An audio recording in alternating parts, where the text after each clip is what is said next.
Bem-vindos a mais uma videoaula da disciplina Economia Política Clássica. Disciplina optativa, oferecida pelo Departamento de Economia da Faculdade de Economia, Administração e Contabilidade de Ribeirão Preto. A sigla da disciplina REC 2401, oferecida nesse formato online. Esta é a nossa 25ª videoaula. Continuamos a apresentação e o estudo da obra máxima de Karl Marx, O Capital, Crítica da Economia Política. Iremos continuar a apresentação do capítulo 4 do livro 1 de O Capital, intitulado Transformação do Dinheiro em Capital. Portanto, é a continuação do tema que tínhamos apresentado na última videoaula. Este capítulo 4, ele é subdividido em 3 itens ou 3 partes. Primeiro, a fórmula geral do capital. 2, contradições da fórmula geral. 3, compra e venda de força de trabalho. Vamos à exposição do capítulo 4, portanto, percorrendo esses 3 itens, dando continuidade à exposição da videoaula anterior, mas antes disso, lembrando que em algum momento da videoaula, indicarei uma questão que deve ser respondida e encaminhada no prazo de uma semana. Vamos às contradições da fórmula geral? Nessa sessão, Marx estuda o circuito com o dinheiro na forma de capital, ou seja, dinheiro, mercadoria de linha. Então, nós estamos olhando o circuito, não em termos da transformação de mercadoria em mercadoria, não olhando a troca da mercadoria, mas o dinheiro que circula junto com as mercadorias. Esse dinheiro entra no circuito, esse dinheiro sai do circuito, mas ele sai acumulado. Ele entra D e sai uma quantidade de linha maior que D. A pergunta que vamos examinar é de onde que vem essa diferença? D' e D. D' menos D. Ok?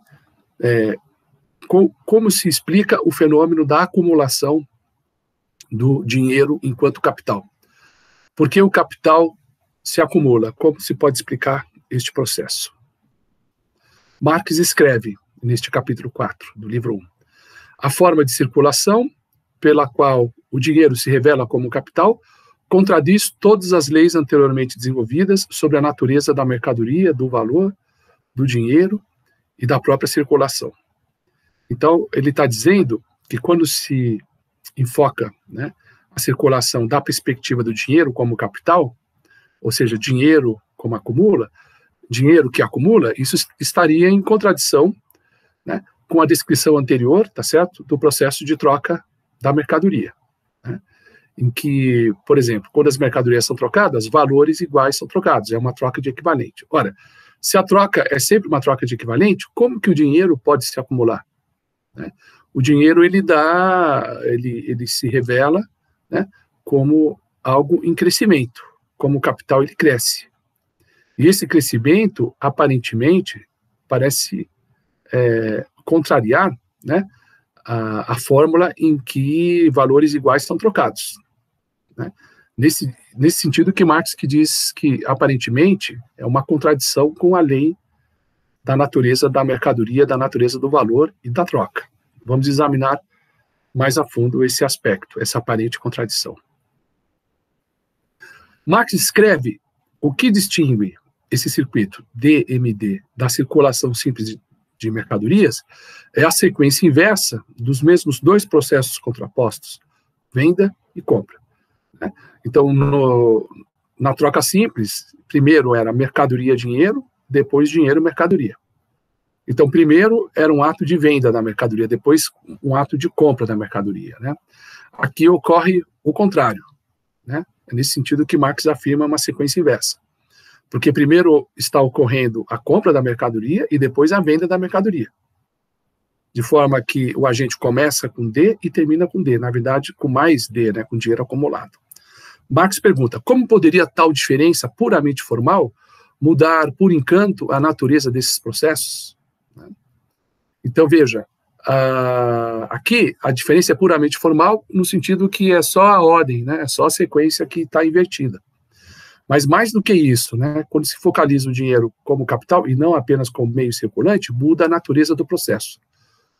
Como pode mudar a natureza do processo?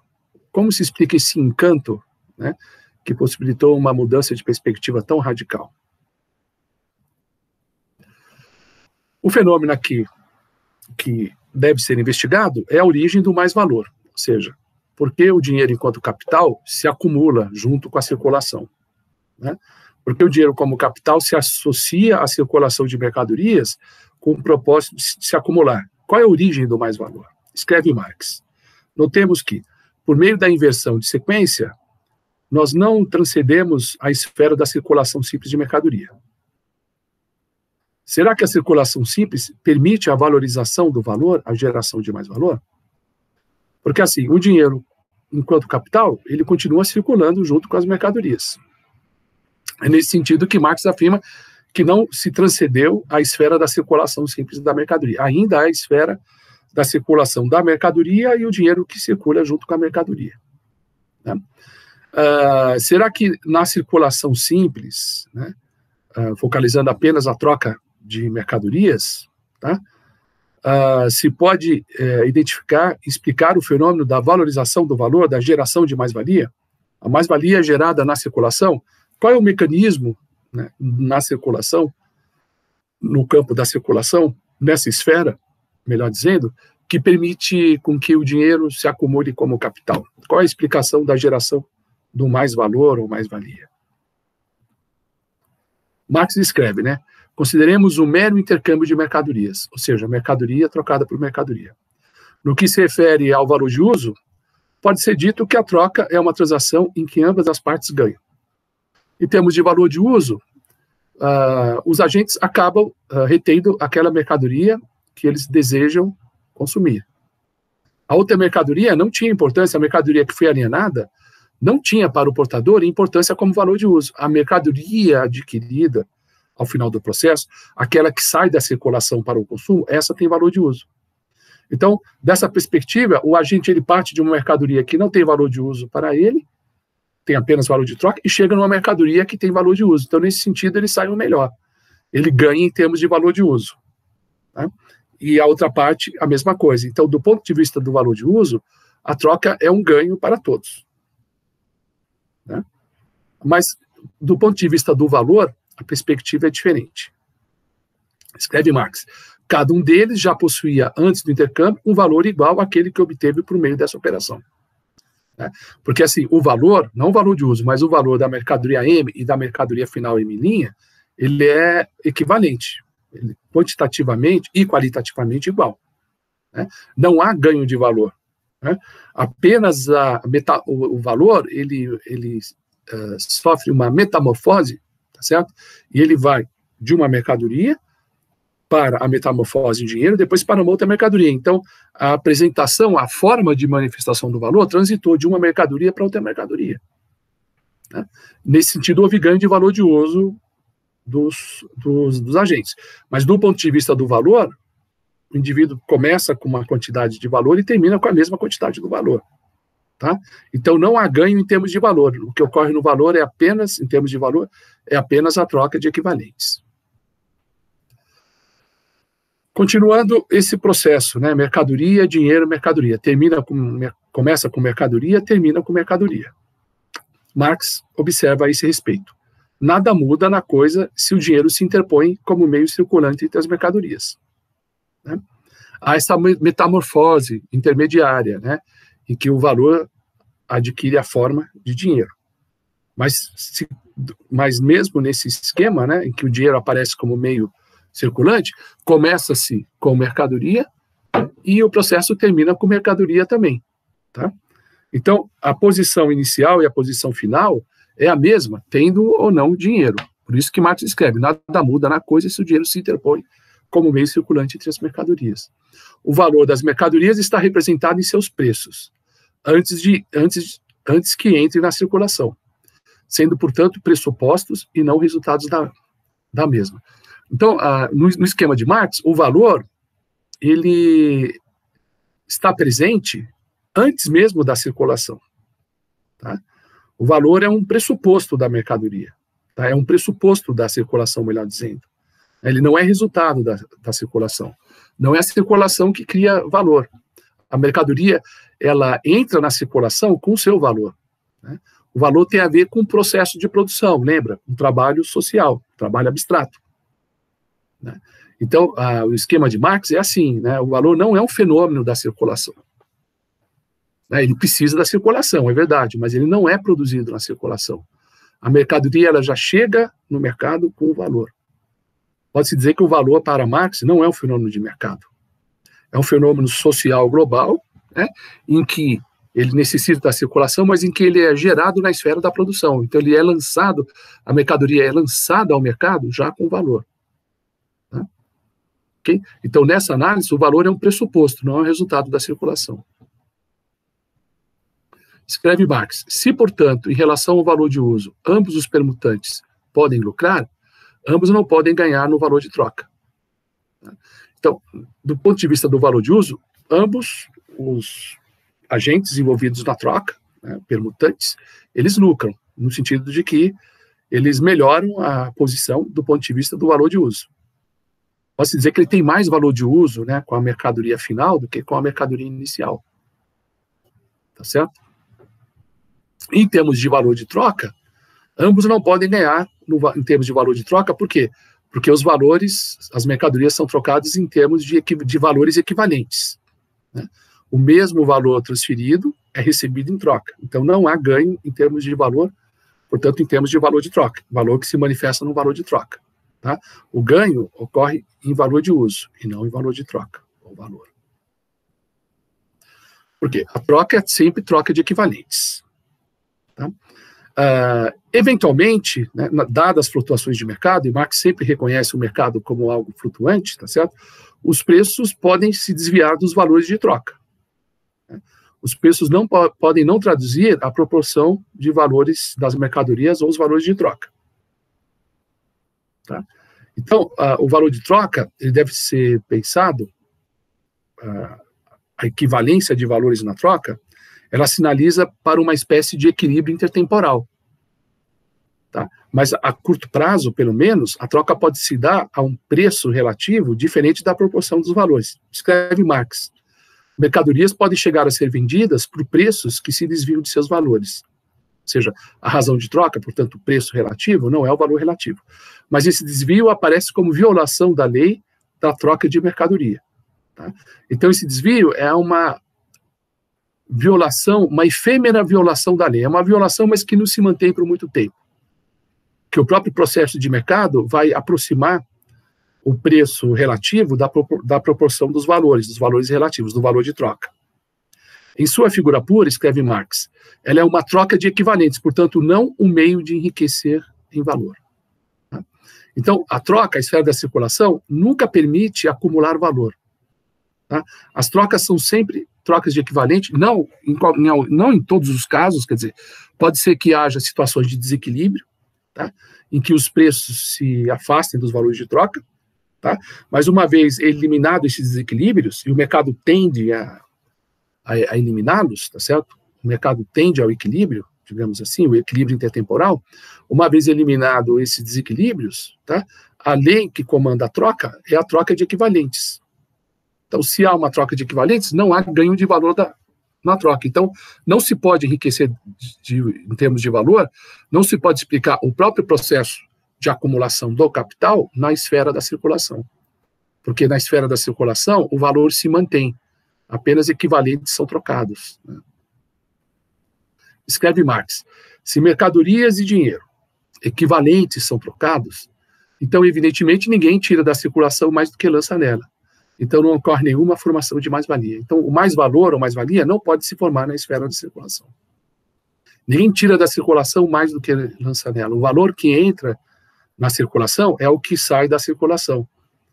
Né? As trocas aí, entre mercadorias, ou se tiver o dinheiro como meio circulante, entre mercadorias e dinheiro, é sempre troca de equivalentes. Então, os valores se mantêm na circulação.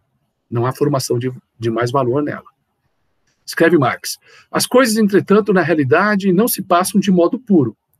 Suponhamos, portanto, intercâmbio de não equivalentes. Quer dizer, em algum momento, pode ser que haja troca de não equivalentes, né? Que é o que eu falei, são aqueles desequilíbrios de curto prazo, né? São aquelas flutuações de mercado, aqueles acidentes de mercado que ocorrem, né? Será que a formação da mais-valia tem a ver com essa troca de não equivalentes? Né? Será que a mais-valia, o mais-valor surge de um processo de arbitragem? Então o cara comprou barato, vendeu caro, né? Então ele tem um ganho líquido nessa transação, né? Será que esse ganho líquido, que é um ganho de natureza comercial, explica a formação, a acumulação do capital? Esse ganho comercial de arbitragem explica um mais-valor? Então suponhamos que existam possibilidades de arbitragem no mercado, né? É esse processo de arbitragem, né, dos comerciantes que explica a origem do mais-valor. Teria esse mais-valor uma explicação comercial? Marx escreve, né, admita-se agora que seja permitido aos vendedores, por um privilégio inexplicável, vender a mercadoria acima de seu valor, com um aumento nominal de preços de 10%. As denominações monetárias, isto é, os preços das mercadorias iriam inchar, mas as suas relações de valor ficariam inalteradas. Então, a relação do valor não tem a ver com as flutuações de mercado, até porque o valor e o valor de troca, né, o valor relativo, ele é determinado no momento em que a mercadoria é lançada, antes mesmo que a mercadoria seja lançada no mercado, né? Então, significa o seguinte: a mercadoria, ela tende, tá certo, a ser vendida num preço relativo que traduz a relação entre os valores, tá? Se por acaso uma mercadoria for vendida acima do seu valor, e isso pode ocorrer pelas flutuações de mercado, pelos acidentes de mercado, né, isso não altera a lei do valor, né? As relações de valor não mudam, simplesmente o que houve foi uma flutuação de mercado que fez com que a mercadoria fosse vendida a um preço relativo maior do que a proporção relativa dada pela relação entre os valores. O mais-valor não pode surgir daí. Marx diz, né, a formação da mais-valia, do mais-valor, e daí a transformação de dinheiro em capital não pode ser, portanto, explicada por venderem os vendedores as mercadorias acima do seu valor, nem por os compradores as comprarem abaixo de seu valor, tá? Então, se algum vendedor consegue vender acima do seu valor, significa o quê? Significa que um comprador, né, está pagando pela mercadoria acima do seu valor. Então, significa que é ganho do vendedor e prejuízo do comprador, né?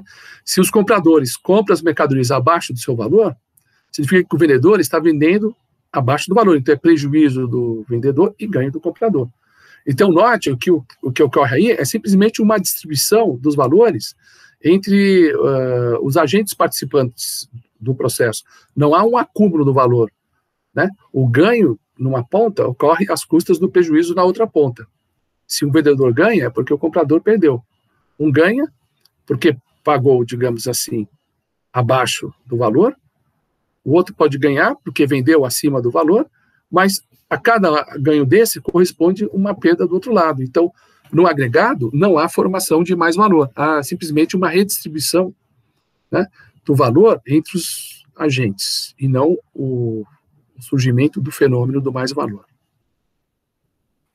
Marx explica, né, nosso embaraço se origina, talvez, de que tenhamos tomado as pessoas apenas como categorias personificadas e não individualmente, né? Então, ele está dizendo, olha, não vamos pensar apenas em compradores e vendedores, né, em categorias personalizadas, vamos pensar individualmente. O que ocorre individualmente é que uns estão temporariamente por acidente ganhando, né, porque conseguem ter vantagens no mercado, dada a flutuação do mercado, e outros individualmente estão perdendo. Seja o caso, por exemplo, em que o possuidor de mercadorias A, por ser muito esperto, passa a perna nos seus colegas B e C. Ora, aí Marx vai escrever, né, a totalidade da classe dos capitalistas de um país não pode tirar vantagem de si mesmo, tá?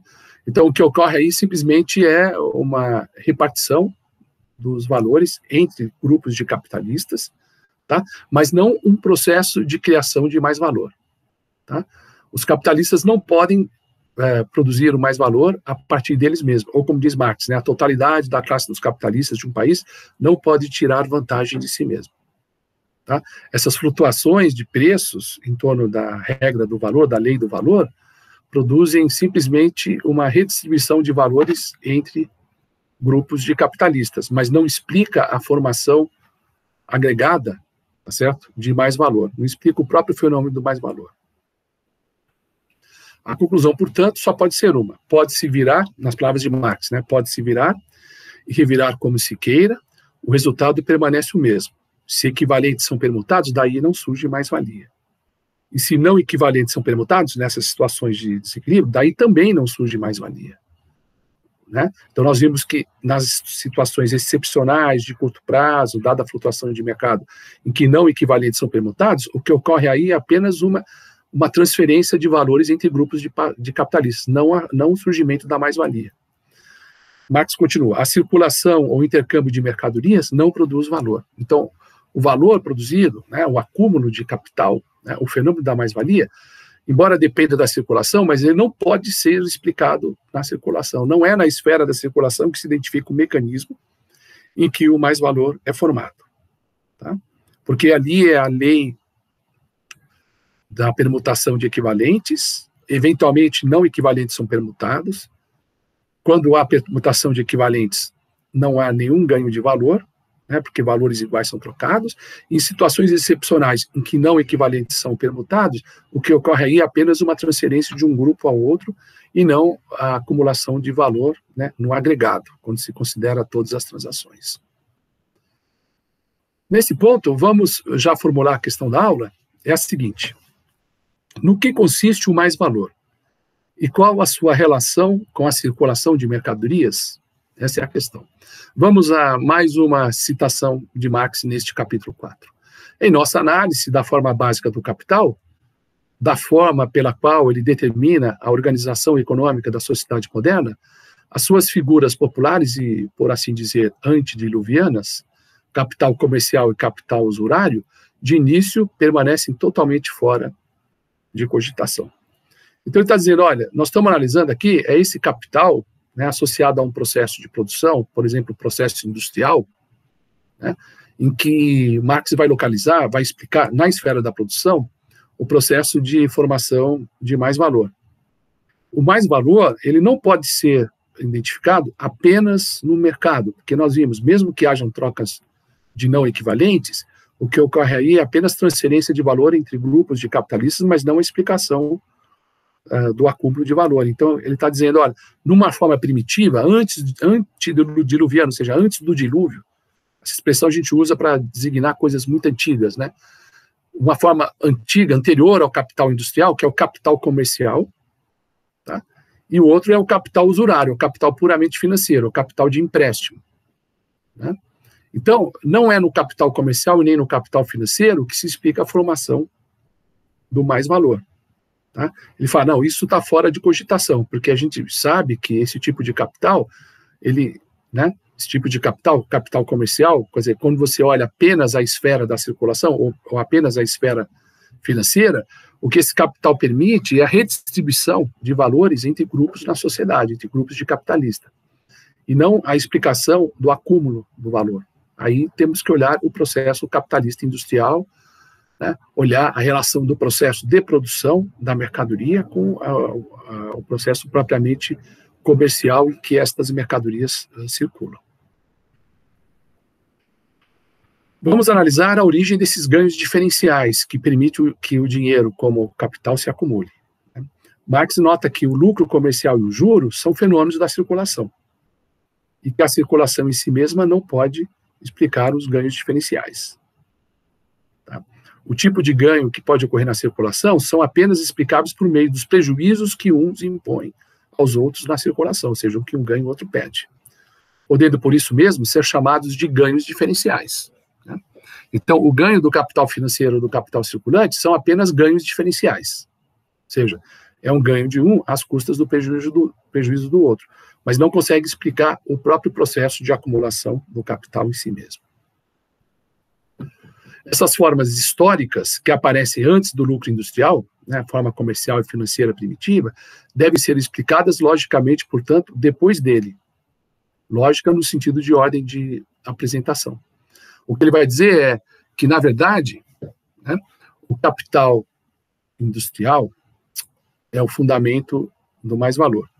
O capital comercial, o capital financeiro, o lucro na transação comercial, o lucro financeiro, qualquer forma de lucro, deve ser visto como uma parte, tá, do lucro fundamental da economia, que é o lucro associado ao capital industrial, que é o lucro associado à formação da mais-valia. Tá? Esses ganhos da circulação apenas redistribuem a mais-valia, mas eles em si não geram a mais-valia. Tá? Então, depois de explicar a mais-valia ela gera uma espécie de um butim, digamos assim, é um bolo da riqueza. Tá? Pensa na mais-valia assim, é a quantidade total de riqueza que é extraída do processo. Né? Isso pode ficar com o próprio capitalista industrial, ou uma parte dela pode ser compartilhada, digamos assim, com o capitalista comercial e com o capitalista financeiro. Tá? Mas todo o lucro vem do processo, deve ser explicado, a fonte do lucro deve ser explicada no processo de extração de mais-valia do capital industrial. Então, logicamente, do ponto de vista lógico, deve-se começar pelo capital industrial, embora as formas primitivas, antediluviana do capital, tenha sido o capital comercial e o capital financeiro. Tá?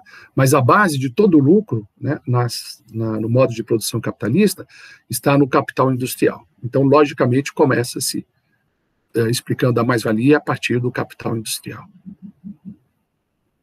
Portanto, estamos agora em condições de identificar a formação desse mais-valor no capital industrial.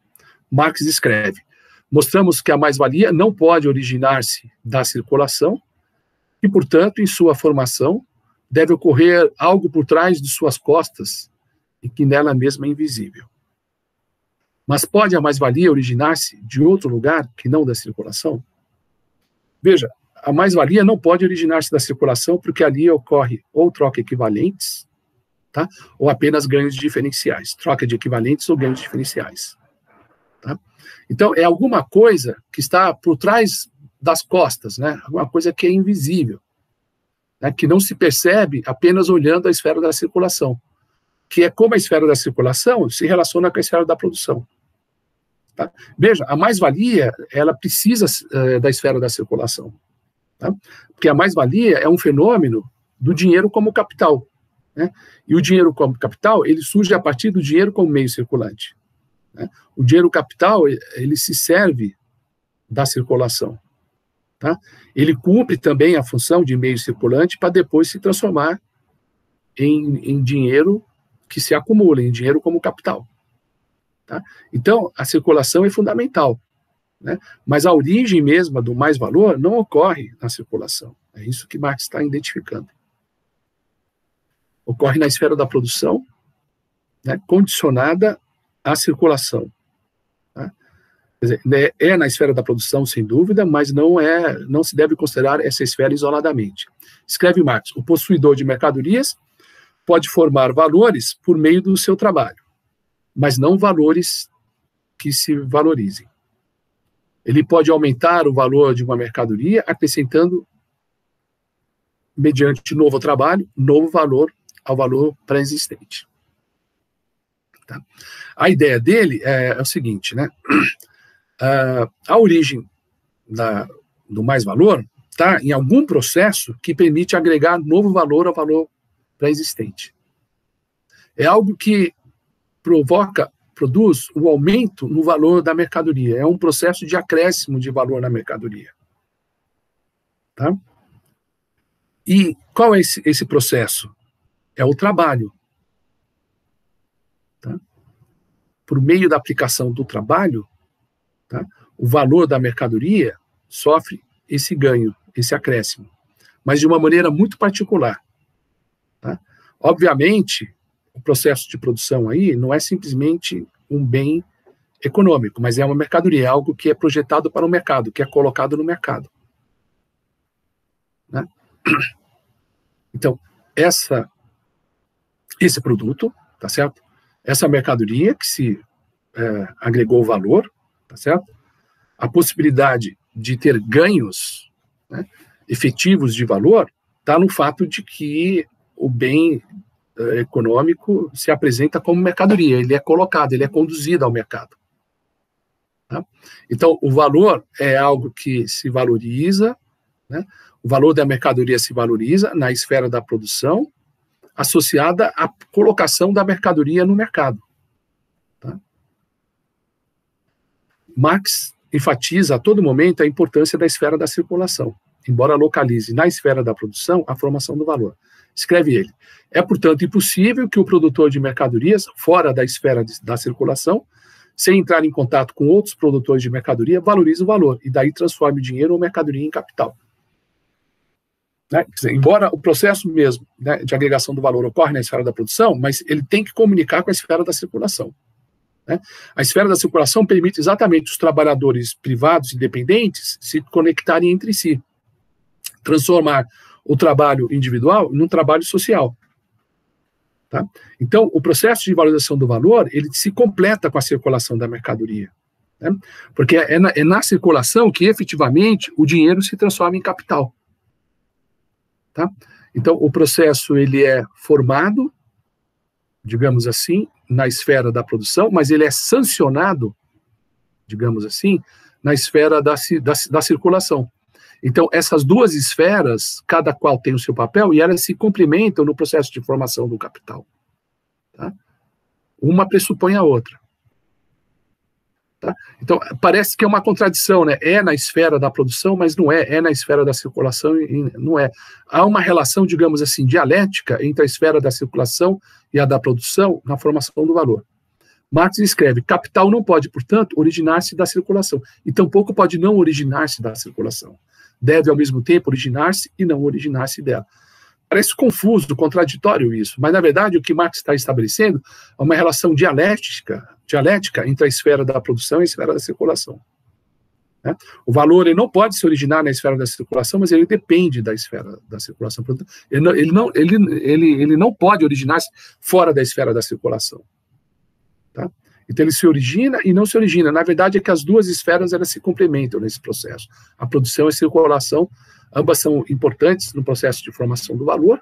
Tá? É algo que de fato ocorre no próprio processo de trabalho, né, na esfera da produção, mas que se complementa na esfera da circulação. A esfera da circulação é um dado, né, é um aspecto que não pode ser dissociado desse processo.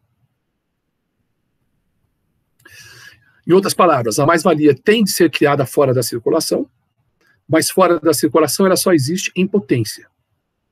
Para que ela se torne mais-valia efetivamente existente, ela tem que vir a ser dentro da circulação, ou seja, ela tem de se realizar. Tá? Então, a potência da mais-valia pode se interpretar, do ponto de vista filosófico, quase aristotélico, pode se interpretar assim, né? Quer dizer, a potência da mais-valia, do mais-valor, ocorre na esfera da produção, portanto, fora da circulação, mas essa potência deve se tornar efetiva. Né? Então, para se tornar efetiva, é que deve sim adentrar na esfera da circulação. A esfera da circulação permite com que essa potência se realize, né? Se transforme em ato, é o ato da potência, digamos assim. Né? Quando a mercadoria entra na esfera da circulação. Ela realiza aquilo que foi criado na esfera da produção, que é o mais-valor. Ele é criado na esfera da produção e é realizado na esfera da circulação. É isso. Vamos ver este resultado duplo nas palavras do próprio Marx ao final deste capítulo 4. A transformação do dinheiro em capital tem de ser desenvolvida com base nas leis imanentes ao intercâmbio de mercadorias, de modo que a troca de equivalentes sirva de ponto de partida. Então, a ideia do Marx é explicar, né, o processo do capital sem abandonar a lei da troca de mercadorias como troca de equivalentes. Tá? Então, as mercadorias sempre são trocadas como equivalentes de valor. Tá? Ele não vai abandonar isso para explicar o processo de transformação do dinheiro em capital. Escreve ele: nosso possuidor de dinheiro, por enquanto, ainda presente apenas como capitalista larvar, né, a larva do capitalismo, é o proto-capitalista, tem de comprar as mercadorias por seu valor, vendê-las por seu valor, e mesmo assim extrai, no final do processo, mais valor do que lançou nele. As mercadorias elas são compradas e vendidas pelo seu valor, é tudo troca de equivalente. Mas nessa integração, né, nessa relação dialética entre esfera de produção e esfera de circulação, estas trocas de equivalente, delas se extrai, ao final do processo, mais valor. Mais valor é gerado. Então, mais valor é extraído do que se lançou nesse processo. Mesmo que todas as trocas sejam trocas de equivalente. Como que se explica isso? Como que trocas de equivalentes podem dar origem a mais valor? É essa a questão que Marx está investigando. Tá? Ele não quer falar em troca de não equivalentes, ele não está aí preocupado com a flutuação de mercado, o acidente de mercado de curto prazo, ele está já impondo a lei de troca de equivalentes. E mesmo assim ele vai explicar a formação da mais-valia, ou do mais-valor. Escreve Marx, sua metamorfose em capitalista borboleta tem de ocorrer na esfera da circulação e não tem de ocorrer na esfera de circulação. São essas as condições do problema. Hic Rhodus, hic salta. O que quer dizer essa expressão? Marx adora essas expressões, né, cultas, latina. Hic Rhodus, hic salta. Essa frase, tá, é uma frase latina, aparece nas fábulas de Esopo, e significa, aqui está Rhodes, hic Rhodes, pule aqui. Na fábula, um atleta orgulhoso se gaba de ter alcançado um salto em distância estupendo em uma competição na ilha de Rhodes. Um espectador o desafia a dispensar os relatos das testemunhas e simplesmente repetir sua façanha no local. Ah, você deu um salto espetacular em Rhodes, pois você está em Rhodes, pule aqui. O Marx está dizendo, olha, é isso que eu vou explicar. Né? Eu estou aqui nesse esquema, estou aqui no mercado, né? A esfera da circulação, que está relacionada com a esfera da produção, tá? Estou supondo, sim, a lei de troca de equivalentes, tá certo? A lei do valor aqui prevalece, e mesmo assumindo a observância da lei do valor, eu vou explicar a formação da mais-valia. Tá? Bom, e como que Marx explica, afinal, a formação da mais-valia? O que está acontecendo aí? Bom, é muito simples, né? A fórmula é que existe uma mercadoria que se chama força de trabalho, essa mercadoria é comprada pelo capitalista, pelo que ela vale. Ela vale o quê? Bom, ela vale o valor dela. E o que determina o valor na mercadoria força de trabalho? Diz Marx, é o mesmo processo que determina o valor de qualquer mercadoria. Né? É a quantidade de trabalho abstrato na obtenção dela. Ora, mas aqui a mercadoria é o serviço comprado de seres humanos, de trabalhadores. Ah, então aí, se você interpreta esse serviço como sendo o serviço de uma mercadoria, a mercadoria aí é o trabalhador, as suas habilidades de trabalho. Né? E essa mercadoria, ser humano, mercadoria é ser humano. Ser humano tem que ser produzido, tem que ser mantido, tem a subsistência dele, tem a criação dos filhos, ele tem que se vestir, tem que se abrigar, né? Então, o gasto com essas coisas é como se fosse o gasto de produção de uma mercadoria. Tá? Isso aí é a quantidade de trabalho, pode ser pensado como uma quantidade de trabalho abstrato, tá? E esse trabalho abstrato é o fundamento do valor dessa mercadoria força de trabalho, como é o fundamento do valor de qualquer mercadoria. Então, a mercadoria ela é comprada pelo valor dela. Ok. E aí, ela é combinada com outras mercadorias, que são outros meios de produção, fora a força de trabalho, e aí produz uma outra mercadoria. Só que essa mercadoria final, né, resultado do processo de produção, ela vale mais que a soma de todas as mercadorias que são incorporadas no processo de produção, mercadorias que aparecem aí como meio de produção. Cada mercadoria que atua como meio de produção, ela transfere o seu valor para o valor do produto final. Mas a mercadoria força de trabalho, ela transfere para o produto final mais do que ela vale. Tá? Porque é uma característica do contrato de trabalho, porque se o trabalhador ele se vendeu ao preço de equivalente, ao preço que realmente vale a mercadoria força de trabalho, para que o patrão emprega essa mercadoria por um número de horas, por exemplo, 8 horas, ou 10 horas diária, ou 12 horas diária, o patrão, nesse tempo, ele é capaz de, ao consumir esta mercadoria, no caso a mercadoria força de trabalho, extrair mais valor dessa mercadoria, do consumo dela, do que foi pago por ela. A força de trabalho é a única mercadoria que, ao ser consumida, produz valor. Tá? Então, essa é a origem do mais-valor. Tá? Não é que a força de trabalho foi contratada por menos do que ela vale, ela foi contratada pela lei de equivalente, pelo que ela vale, dada a quantidade de trabalho social associada à mercadoria, à força de trabalho. Mas como a força de trabalho pertence ao patrão que contratou, trabalhador, ele pode, dependendo de como ele emprega esse trabalhador, evidentemente, ele pode extrair do processo mais valor do que foi pago por ele. Essa é a origem da mais-valia. Ou seja, Marx associa a mais-valia a uma espécie de exploração. O trabalhador explorado se extrai dele mais-valia. Tá? A mais-valia é o processo em que a mercadoria, força de trabalho, é comprada e é utilizada, né? Ele é comprada pela troca de equivalente, mas ao ser utilizada, ele é capaz de produzir valor. Então, ao cabo, ela retorna para o patrão mais valor do que foi pago por ela. Daí o que Marx chama de exploração. Essa possibilidade de extrair mais valor da mercadoria força de trabalho. Então, o emprego da força de trabalho é a origem da mais-valia. Esse é o salto, né, que tem que ser dado. Tá certo? Okay? É o salto desse atleta orgulhoso, né? Então, o salto é dado assim, tá? Dentro dessas condições. Estamos na Ilha de Rhodes, as condições estão dadas, né? E aí vem a explicação, né, em termos da mercadoria força de trabalho. Ok?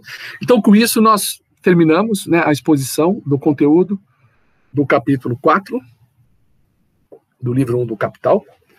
Antes da gente prosseguir, a partir do capítulo 5, nós vamos fazer uma apresentação mais sintética, tá? Mais concisa, tá? Menos detalhada. Mas antes da gente continuar essa exposição mais rápida, mais sumária, do restante do livro 1, e depois falando também de uma maneira mais rápida dos demais livros que compõem a obra do Capital, vamos terminar essa videoaula fazendo uma revisão dos capítulos até aqui. O capítulo 4, ok, terminamos de ver. O capítulo 1, que foi exaustivamente debatido, que é o capítulo sobre a mercadoria, tá certo? Isso está ok. Eu só gostaria de fazer uma rápida revisão dos dois capítulos anteriores, ou seja, do capítulo 2 e capítulo 3, antes de concluir essa videoaula. O capítulo 2, como nós vimos, é o processo de troca. Marx explicita um modelo de uma sociedade onde os homens representam meras funções subordinadas as exigências das mercadorias no processo de troca. Os homens aparecem aqui como guardiões ou possuidores das mercadorias. Para que as mercadorias se refiram umas às outras como tal, é necessário que os seus guardiões se relacionem entre si como pessoas. A troca pressupõe um ato de vontade comum a ambos os participantes dela e o reconhecimento recíproco como proprietários privados. Então, a mercadoria ela não tem perna, ela não vai por conta própria, né? Então, a mercadoria necessita, né, que os seus guardiões, vendedores, os demandantes, se dirijam ao mercado, né? O vendedor conduz a mercadoria ao mercado e estabelece um ato de livre vontade, né, uma relação contratual com o comprador, e aí ocorre a venda e a compra da mercadoria, seja a transferência da mercadoria. Né? Aí a mercadoria se relaciona com dinheiro ou diretamente com outra mercadoria, utilizando as leis do valor. Então, aí ocorre o processo de relação coisificada, né, onde a troca de mercadorias ela espelha uma relação entre trabalhos privados. Né. Isso é característico, né, do modo de produção capitalista. Nas outras formas de produção anteriores ou pré-capitalistas, não existe o misticismo do mundo das mercadorias, não existe o fetichismo que foi discutido no capítulo 1. Na Idade Média, a relação entre mercadorias é substituída pela dependência pessoal. No comunismo, imaginado por Marx, haveria associação de homens livres com meios de produção comunais que iria conferir transparência nas relações entre os homens. E, então, a distribuição da riqueza, vamos chamar assim de distribuição, né? Essa repartição da riqueza se daria pelo tempo de trabalho de cada qual, usaria esse critério, né, do tempo de trabalho, que no capitalismo é usado apenas na formação do valor, né?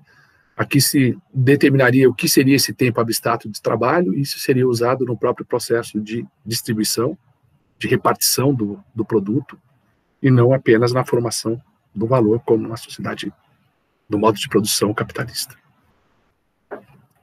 Ok? No capitalismo, os proprietários das mercadorias a conduzem ao mercado e estabelecem uma relação de contrato, tá certo? Com outros proprietários, tá certo? Então, há uma relação jurídica, né, que se estabelece a partir de uma relação econômica. Então, se firma contrato e, com base nele, as mercadorias são alienadas, trocadas, vendidas. As pessoas atuam aí nesse sistema capitalista como representantes de mercadorias, são personificações das relações econômicas ou personagens econômicos encarnados. da perspectiva da mercadoria, a outra mercadoria se contrapõe a ela como forma de manifestação do seu próprio valor. O valor de uso da mercadoria confere a ela ser portadora de valor de troca. O valor de troca é outra propriedade, é o lado social, mas o valor de uso aparece como, que é o lado natural, aparece como um requisito, né, uma condição necessária para que a mercadoria tenha valor e, portanto, manifeste valor de troca. Tá? E na troca é que a mercadoria se realiza como valor, né? Na troca o valor se manifesta, tá certo? Né? Se verifica a forma de manifestação do valor na relação entre as mercadorias. Então temos os equivalentes particulares, o equivalente geral, né? Que é outra mercadoria que permite com que a mercadoria em questão manifeste o seu valor. A princípio poderia ser qualquer outra mercadoria, ou seja, você teria um conjunto, uma coleção infinita, né? Uma coleção aberta, né? De mercadorias que se apresentam, né, como equivalentes particulares. Tá? Cada uma delas é um equivalente individual, é um processo individual. Tá? O portador da mercadoria visa essa mercadoria, visa o valor de uso dessa mercadoria, tá? E oferece a sua mercadoria para o outro, sem se importar com o valor de uso de sua própria mercadoria. Tá certo? Ok? Então, ele oferece a sua mercadoria pelo valor que ela possui, tá? E almeja a outra mercadoria pelo valor de uso dela, almeja a outra mercadoria para o consumo. Tá?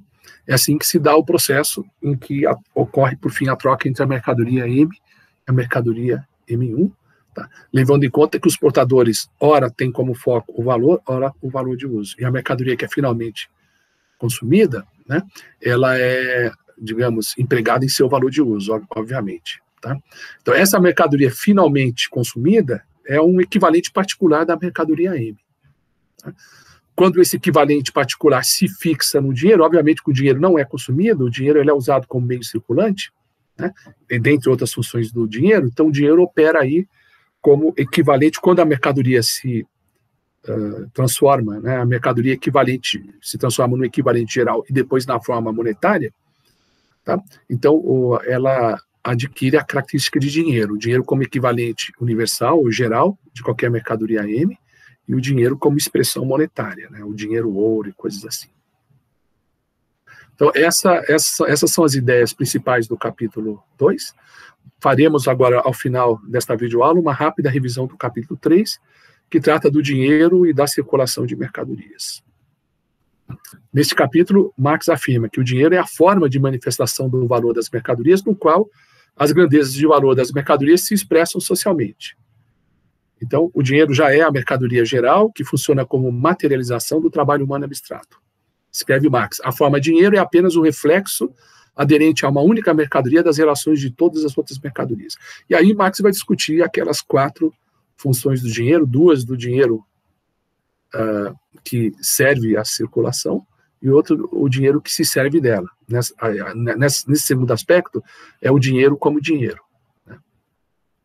E, portanto, essa é a ideia principal do capítulo 3, e finalizamos agora o capítulo 4, lembrando que o capítulo 4 é o único capítulo dessa sessão. Tá?